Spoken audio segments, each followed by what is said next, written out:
കഴിക്കാറ്? അല്ലേ? ദേവിക ഇപ്പം ലഞ്ചിന് എന്തെങ്കിലും കൊണ്ടുവന്നില്ലെങ്കിൽ നിങ്ങളൊക്കെ എന്ത് ചെയ്യും? ഷെയർ ചെയ്യും അല്ലേ? നമ്മൾ മാത്രമായിരിക്കുമോ ഷെയർ ചെയ്യുന്നത്? കെമിസ്ട്രിയിലും ആറ്റംസ് ഇലക്ട്രോൺസ് ഷെയർ ചെയ്യും.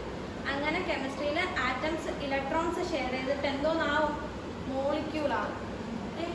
അപ്പോഴത്തേക്ക്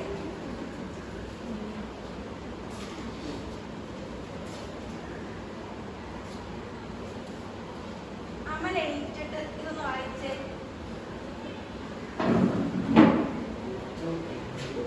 F2N2O2 നമ്മൾ പീരിയോഡിക് ടേബിളിൽ ഇങ്ങനെയായിരിക്കും കാണുന്നത്. എങ്ങനെയായിരിക്കും കാണുന്നത്? FNO എന്നായിരിക്കും പീരിയോഡിക് ടേബിളിൽ കാണുന്നത്.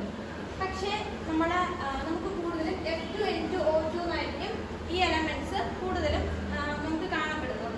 അല്ലാതെ FNO എന്നല്ല.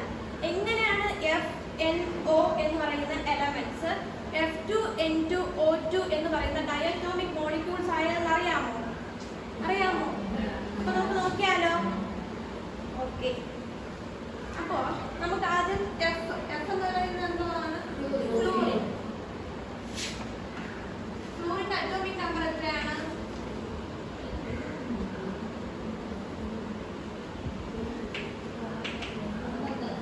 എത്ര? 9. ഇലക്ട്രോണിക് കോൺഫിഗറേഷൻ വരുന്നത് എങ്ങനെയായിരിക്കും? 2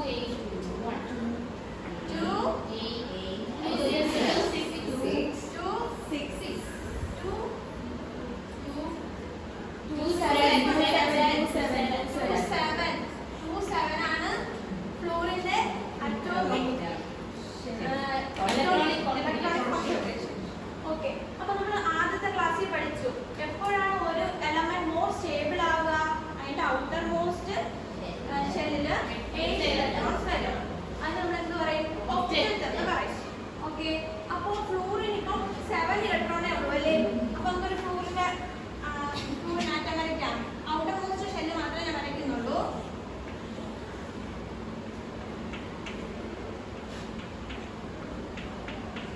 ഓക്കെ ആയല്ലോ. അപ്പോ വേറൊരു ഫ്ലൂറിൻ ആറ്റം. ആ ഫ്ലൂറിൻ ആറ്റത്തിന്റെ ഔട്ടർ മോസ്റ്റ് ഷെല്ലിൽ എത്ര ഇലക്ട്രോൺസ് ഉണ്ട്? 1 2 3 4 5 6 7. ഓക്കെ. അപ്പൊ നമുക്ക് 2 ഫ്ലൂറിൻ ഉണ്ടല്ലേ? അപ്പൊ ഈ ഫ്ലൂറിനും ഒരു ഇലക്ട്രോൺ വേണം, ഈ ഫ്ലൂറിനും ഒരു ഇലക്ട്രോൺ വേണം. അപ്പൊ ഇവിടെ എന്ത് ചെയ്യും? ഫ്ലൂറിൻ ആറ്റംസ് പരസ്പരം ഇലക്ട്രോൺസിനെ ഷെയർ ചെയ്യും. അപ്പൊ ഈ ഫ്ലൂറിൻ ഈ ഇലക്ട്രോൺ ഇങ്ങോട്ട് ഷെയർ ചെയ്യും, ഈ ഫ്ലൂറിൻ ഈ ഇലക്ട്രോൺ അങ്ങോട്ട് ഷെയർ ചെയ്യും. എങ്ങനെ നോക്കാം?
മോസ്റ്റ് അറ്റോമിക് നമ്പർ എത്രയാ? Outer most configuration 2 6. അപ്പൊ എത്ര ഇലക്ട്രോൺ വേണം? 2. അപ്പോ